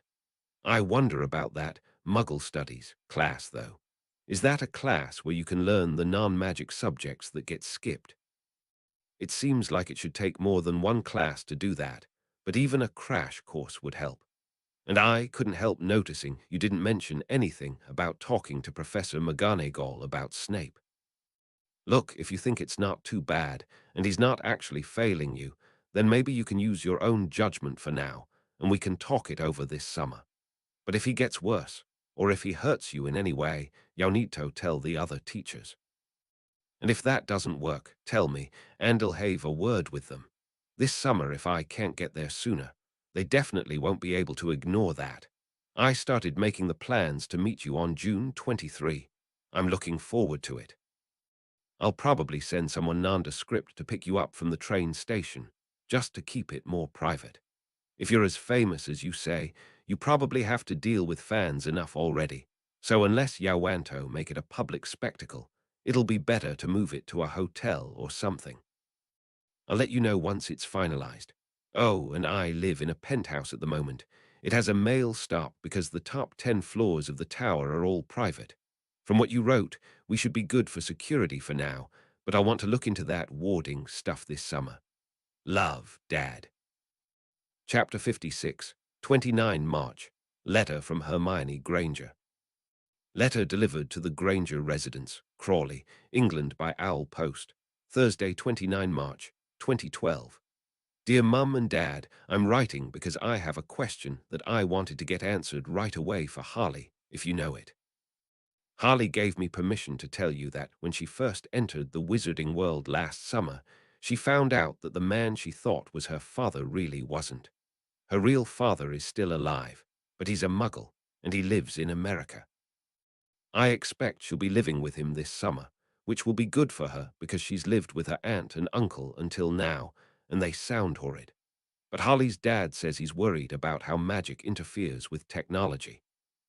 He said he has a lot of tech, and Harley hinted that he has some money, so maybe he has a smart house or a home theater or something. We were hoping you remembered more than I did about it. Did I ever do any accidental magic that messed without our electronics? I don't think I did, but maybe I did when I was very small, and I don't remember. And do you remember if you had any problems with your phones when we went to Diagon Alley or King's Cross? Harley's dad wants to go to Flourish and Blart's to learn more about the wizarding world, so he wants to know about that too. Thanks. Love from Hermione. Chapter 57, 30 March. Letter from the Doctors. Granger. Letter delivered to Hogwarts School of Witchcraft and Wizardry, Friday, 30 March 2012. Dear Hermione, we're always happy to hear from you. It might be too much to say that sounds exciting for Harley. Finding out your family isn't who you thought is always hard. But it's good if she's going to have a better guardian from now on, and getting to live in America in the summer should be interesting for her. Does this mean she'll be attending a magical school in America next year? Professor McGonagall said there were some. We don't think you ever did any accidental magic that caused problems for electronics. If you did, it wasn't enough to notice. Levitating books or knocking things over like a little poltergeist, yes, but you never did anything like blow out the lights. And we didn't have phones or computers fail any more than could be explained by bad luck, so we think Harley will be in the clear there. Besides, Professor McGonagall said accidental magic should be much rarer after you start school. We don't remember anything odd happening at King's Cross, but we do remember Diagon Alley. There was no cell signal there at all, and when we tried to take photos, the cameras failed half the time, and the photos all came out in poor quality. But our phones seemed to be working otherwise, and they worked fine afterward. It sounds like it's just Hogwarts where they fail entirely. Hope this helps. Love, Mum and Dad. Chapter 58, 30 March Roman 2, Harley's Diary. From the Diary of Harley Potter, 30 March here is a gap taken up by a substantial number of ink drops. Hermione wrote her parents to ask about magic messing with technology. Her parents answered, but they also asked if I'm going to be attending a school in America next year. My dad probably wants me to go to school over there. He's already unhappy about Hogwarts' curriculum. Hermione said her parents were too, because it doesn't cover much Muggle stuff. And I bet he'll want me to be closer to him. It makes sense. Going to school all the way across the ocean isn't exactly normal. In fact, he might even want me to go to a day school if I can, so we don't need to worry about sending letters back and forth. Are there day schools in the magical world? Even if there are, you probably have been in the same country to go to one, since international travel is regulated. That would be crazy that it's even possible to commute to another continent with magic, but it's probably not allowed, or at least really hard to do. Hermione said some wizards are homeschooled too, but you can't really do that in the Muggle world. and a day school by itself wouldn't be so bad, but I don't want to leave Hogwarts. The only friends I've ever had are here. But I don't want to disappoint my dad either, and he probably has the final say anyway. Plus, Itha's been awful slow to send letters across the ocean. It wouldn't be good if we needed something sent fast. I wish there was some faster way to send messages. Maybe we can look this summer. That would help if we could find something, but even then, he might not want me staying overseas for that long. I'm going to have to ask him, but I don't know how to say it. And there's already the mess where he might have told his assistant about magic. I don't know what'll happen if he did. We can probably ask him to keep it a secret, but if something got out, he could be in trouble. Inito, finish my letter so we can sort that out. Okay, I finished my letter. I'll have to take it to the owlery in the morning since it's after curfew. I thought of one more reason to stay at Hogwarts, the bit where they play quadpart in America instead of Quidditch. Maybe that'll help. I didn't know what to say about Dad's other question. He really wants me to talk to Professor McGonagall about Snape, but I don't see how I can. Snape already tried to kill me once, and no one believes me. That sounds a lot worse when I write it down like that. But I don't know what to do about it.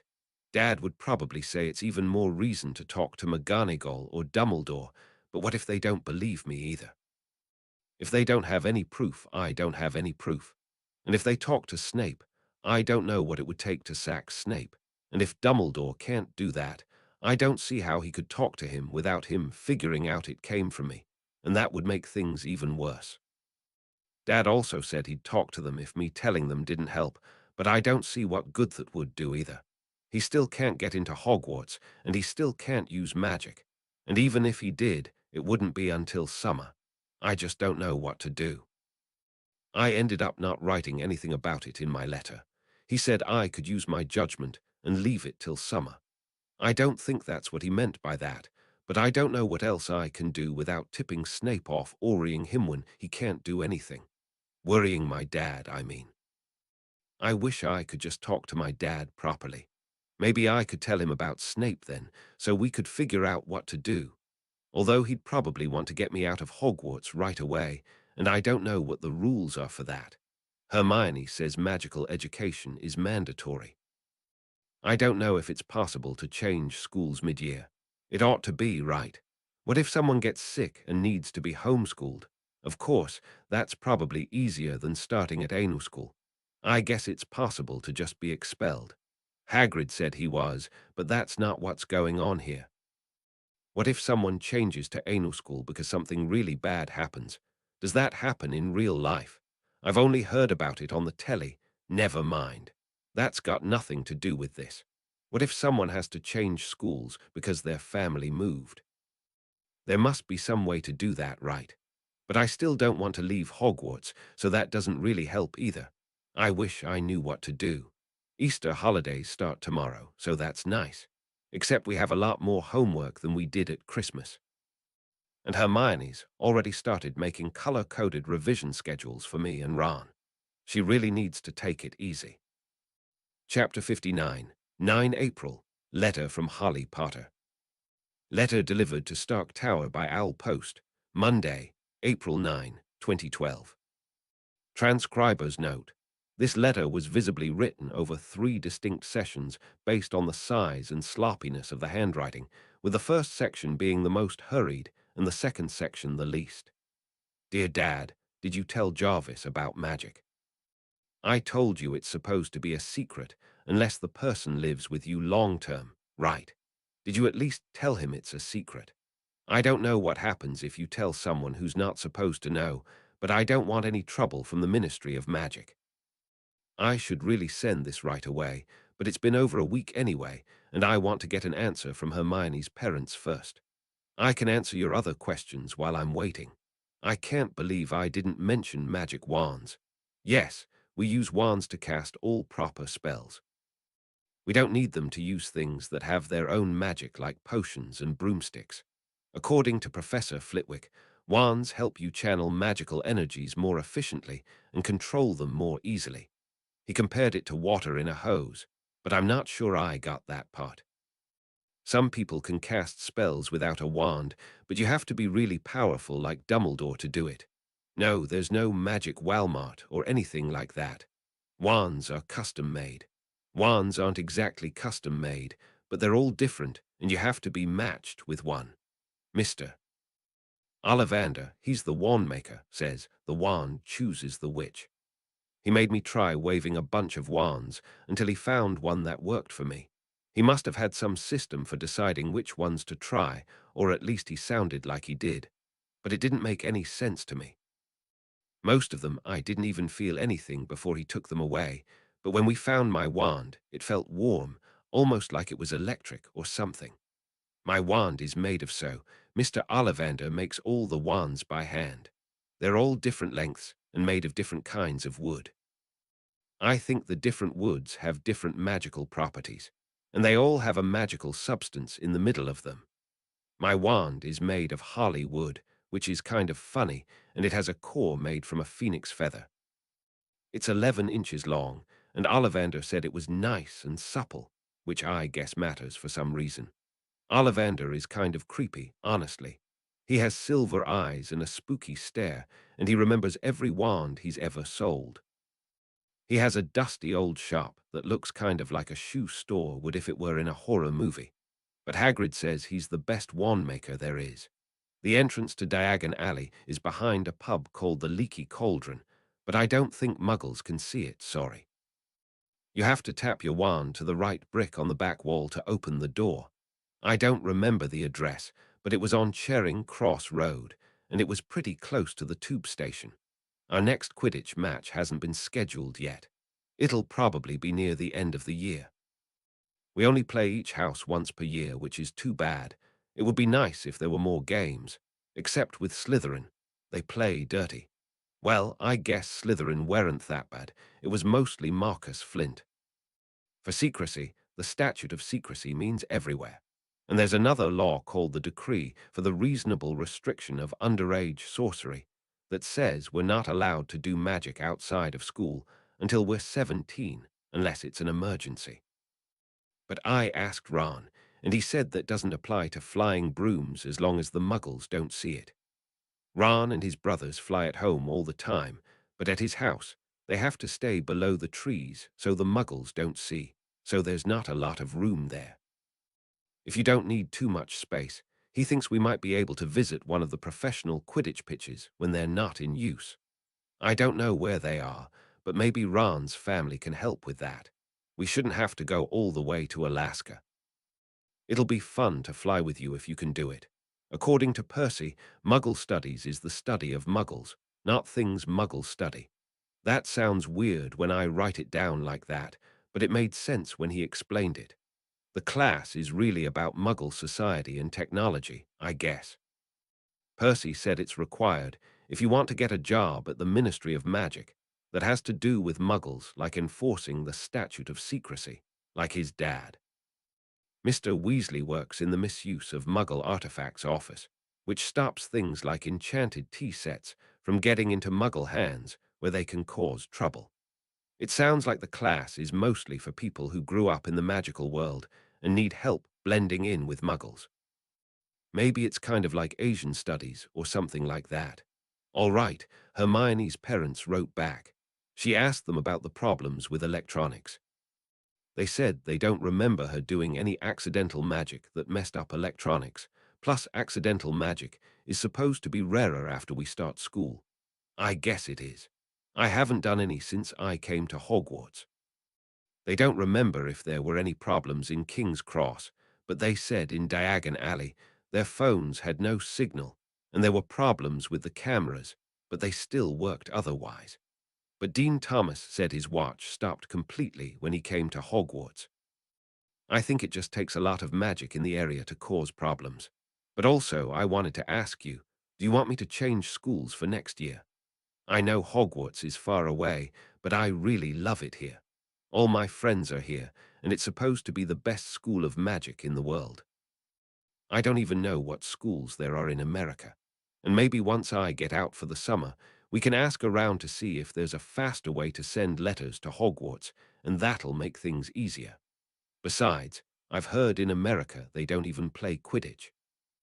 They play some other weird game called quadpart with exploding balls. I'm not joking about that. It really says that in Quidditch through the ages. I know you'll probably want me to be closer next year, but I hope we can work something out so I can stay. Love, Holly. Chapter 60, 9 April. Logs from Stark Tower. Internal AV logs for Stark Tower, Penthouse, Monday, April 9, 2012. Mr. Stark holds Miss Potter's most recent letter, studying it with a puzzled expression. Miss Potts approaches his side and begins to read along with him. Mr. Stark, okay, I'm confused. Miss Potts, you read meeting you are confused. I'll mark it on the calendar. Mr. Stark, no, I mean it. Does Holly really think Jarvis is human? Miss Potts, well, I don't think it's the too unusual to make that mistake for someone who isn't familiar with your tech. Mr. Stark gives Ms. Potts a disbelieving look. Ms. Potts, I mean that Jarvis isn't nearly as well known as you are, especially his full capabilities. Mr. Stark, no one knows his full capabilities. Ms. Potts, well, there you go. In any other situation, it would make sense for him to be a human assistant. Mr. Stark, and she thinks I wrote his name in capital letters. Why? Ms. Potts, because Uriah. And besides, it wouldn't surprise me if Holly isn't familiar with technology for her age. I doubt she had her own phone or computer. Mr. Stark scowls, crumpling the edge of the parchment in his fist. Mr. Stark, and I bet she didn't get to use the family computer either if they didn't all have their own. Ms. Potts places her hand over Mr. Stark's. Mr. Stark unclenches his fist. Ms. Potts, soothing tone. Easy there, Tony. You can worry about them after we have everything else lined up. Mr. Stark, deep breath. Right. Mr. Stark continues reading Miss Potter's letter for 1 minute and 19 seconds. Mr. Stark, aha, there's something. Jarvis, the query for wizards going to and from King's Cross, localize it to Charing Cross Road, near the tube station. Jarvis, there are 3 underground stations that could potentially qualify. Only one is on Charing Cross Road proper. However, it is not the same one that is named Charing Cross Station. Mr. Stark consults Miss Potter's letter again. Mr. Stark, try the one on the actual street. If the place shows up, it should be a pub called the Leaky Cauldron. MS. Potts, laughing. The Leaky Cauldron sounds appropriate. Still trying to find their shopping center, Mr. Stark. Yeah, even if I can't get in without one of these magic wands, it's worth a try. Jarvis, I have one significant match to the search parameters, sir. There is a space where number 50 Charing Cross Roadwood that has no CCTV coverage. Nothing appears between the adjacent addresses on Google Street View or in social media photos. However, a number of persons of interest in the query cannot be traced beyond that point. Mr. Stark, sounds like a hit. What about interference? Jarvis, the donut shop next door is noted to be a dead zone for cell signal, but it offers free Wi-Fi that is by all accounts reliable. MS. Potts, you're not thinking of going. Mr. Stark, why not? I have the address. Ms. Potts, you think I will have the address, but you'll attract attention if you show up and poke around a random donut shop in central London. And with how serious the wizards are about secrecy, you don't know how they'll react to you showing up without Holly.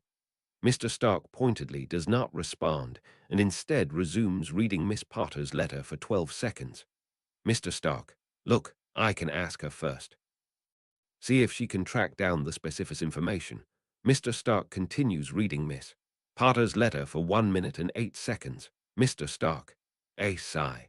She's worried I want to pull her out of her school. Pause. And she's not wrong, is she? I don't know what the options are over here, but I damn sure like it better than 9 days each way to send letters. Hedwig. Vocalization transcribed as Prackwoof. Mr. Stark and MS. Potts look up at Hedwig, who is standing on a perch that had been added to the penthouse main room near the bedroom door. Mr. Stark, no offense. And don't forget, it'll be twice as far if we move back to Malibu. Hedwig, vocalization transcribed as woof. Hedwig puffs out her chest and ruffles her feathers. Analysis suggests an indignant posture. Mr. Stark, to Ms. Potts. This would be so much easier if I could get a phone in there. It sounds like magical interference won't be a problem Targa places just to get a signal out. Ms. Parts, except at Hogwarts, it sounds like. Mr. Stark, yeah, might be a problem on parent-teacher conference night. I'll keep the new Faraday shielding in the Mark Roman 7, just in case. Ms. Parts, let's keep it a just-in-case thing, shall we, Mr. Stark? But that doesn't help with talking to her. Even if the Faraday shielding works, from the way she said magic screws with geometry, there might not even be a satellite signal. Pause. What am I supposed to do with this, Pepper? Ms. Parts, I'd say tell her the truth. You're willing to hear her out, but you also want her to hear you out. And you want more information about her options before you make a decision. Mr. Stark, more information. Yeah. Yeah, I can do that. Pause. By the way, have you dug up anything on Harley's relatives yet? You bought her uncle's company, right? Ms. Parts, oh yes, that's in hand. I did it through one of our subsidiaries. He'll know it, see if he bothers looking, but it won't be obvious that it goes straight to the top. Mr. Stark, perfect. And what did the audit turn up on him, Ms. Parts? A sigh. He's clean. Mr. Stark, disbelieving. He's clean. Ms. Parts, well, as much as your average small-cap executive. Mr. Stark, so there are something. Ms. Parts rolls her eyes. Ms. Parts, there's always something. But if I dug up everything I could, people would notice. There would be accusations of double standards, hypocrisy, obvious vendettas. Mr. Stark, angrily. You think I care about that? After how he's treated my daughter, Ms. Parts. Youshould, Tony. It would blow the story wide open, make it a public thing. The press would start looking for connections. At the very least, you need to tell her before you pull something like that because it'll affect her too. Mr. Stark pulls away from his Parts and leans over the drafting table with an angry expression.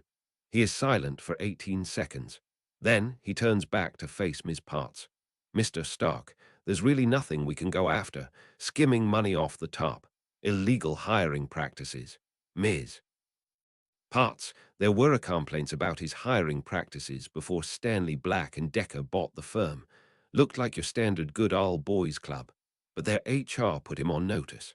I don't have anything new. Mr. Stark turns around and leans back against the drafting table. Mr. Stark, he's not even sleeping with his secretary. Ms. Parts, really? Are you sure you're not projecting? Mr. Stark, come on, Pep. We both know how the corporate world works. Ms. Parts, a sigh. Hewers, she's his wife now. Mr. Stark, what about his other secretaries? Ms. Parts, not the current one. I gave her a bonus to take on a temp assignment and rotated in a couple interns, and he's only grumbled about their inexperience. Mr. Stark, hey, there's a thought. Send one of them to run an errand on Charing Cross Road. See if they can find the place. Ms. Parts, reluctantly. If it'll keep you from charging in without full information, I can try it. Mr. Stark, thanks, Pep. Now, Harley's aunt and uncleany other family, Ms. Parts, both the aunt and uncle's parents are dead. The uncle has a sister who's a professional dog breeder. Multiple Best in Breed awards for English bulldogs. Mr. Stark, anything there? Ms. Parts, annoyed. Probably no more than the average dog breeder, or they would have done something. I'm not going to go looking for guilt by association for you. Mr. Stark winces. Mr. Stark, right. Sorry, pause. Wasn't there something in the files about her uncle being a jerk to his employees, though? Ms. Parts, according to his former employees, he's a complete asshole. But he came well recommended by upper management. I can do the whole not a good fit for the company thing, but if you want to do it quietly, it'll probably run into summer. Mr. Stark, whispering to himself, summer, to MS. Parts. Okay, start building the case, but wait on pulling the trigger until we sort out Harley's custody. Ms. Parts, relaxing. I can do that. And on that note, there are some documentation issues that you'll need to take care of. Chapter 61, 13 April, Harley's Diary. From the Diary of Harley Potter. 13 April, we caught Hagrid in the library today, acting shifty. He said he was just looking, or juste looking, when we asked him what he was doing there, but he looked suspicious, and Ron saw that he was looking at the section about dragons, So we went down to his hut to see, and it turns out he has a dragon egg. He said he won it in a game of cards last night somehow, but it's sure to be trouble. Ron says dragon breeding is illegal, and Hermione told Hagrid he shouldn't do because he lives in Awarden House, but he wouldn't listen. He says he knows all about how to take care of a baby dragon from a book he got in the library. But that book is probably 300 years old if it's from before dragon breeding was illegal, and it also said to feed it chicken blood mixed with brandy. I didn't ask, but now I wonder what that's for. Is the brandy fuel to help it breathe fire, or is the alcohol supposed to keep it docile? But what if the dragon is a mean drunk like Aunt Marge? But somehow, that wasn't the worst part. We wanted to ask Hagrid more about the Philosopher's Stone to see what's protecting it. He doesn't know what all the protections are, but he knows which teachers made them, and Snape was one of them. The other teachers doing the protections were Dumbledore, McGonagall, Flitwick, Sprout, and Quirrell, plus Fluffy, of course. We think Snape must have convinced Dumbledore to tell him how his worked somehow. There's no way Dumbledore would put up a spell that Snape can get through on his own, but if Snape is still trying, he must know it. And he could probably convince all the other teachers to tell him too. Except Quirrell, apparently. Maybe it's because Quirrell is new this year, but Snape must still be trying to make Quirrell tell him about his anti-dark arts spell, and he must not know how to get past Fluffy since he asked Quirrell about that too. We've even been listening for Fluffy at the third-floor corridor when we can get up there without getting caught, but I don't know how much good it'll do. Honestly, I'm surprised Quirrell's held out this long. I'm worried the stone will be in trouble sooner than later. And where is Hagrid even going to get that much chicken blood? I wonder if Friday the 13th really is cursed in the magical world, because this is just a mess. Below is a doodle of a large woman with a noticeable mustache and bat-like wings breathing fire. Small, wavy lines around her suggest wobbling on her feet. Chapter 62, 20 April, letter from Anthony Stark. Letter delivered to Hogwarts School of Witchcraft and Wizardry, Friday, 20 April 2012. Also included, a printout of the US State Department's guidelines for passport photos. Dear Harley, okay, you can take it easy. I haven't told anyone about magic besides Pepper. I probably should have explained before that Jarvis is my computer assistant.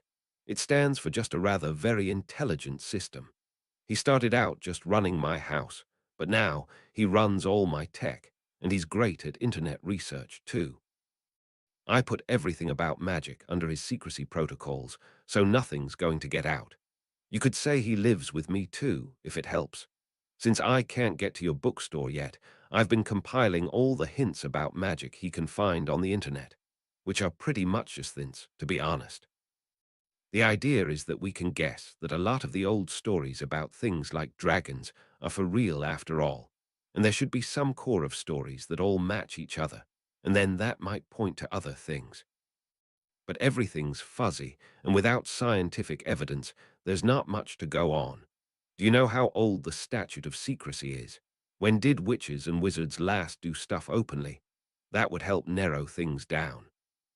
I think I've pinned down where Platform 9 and 34 and the leaky cauldron are, but Pepper says I should ask before I investigate further.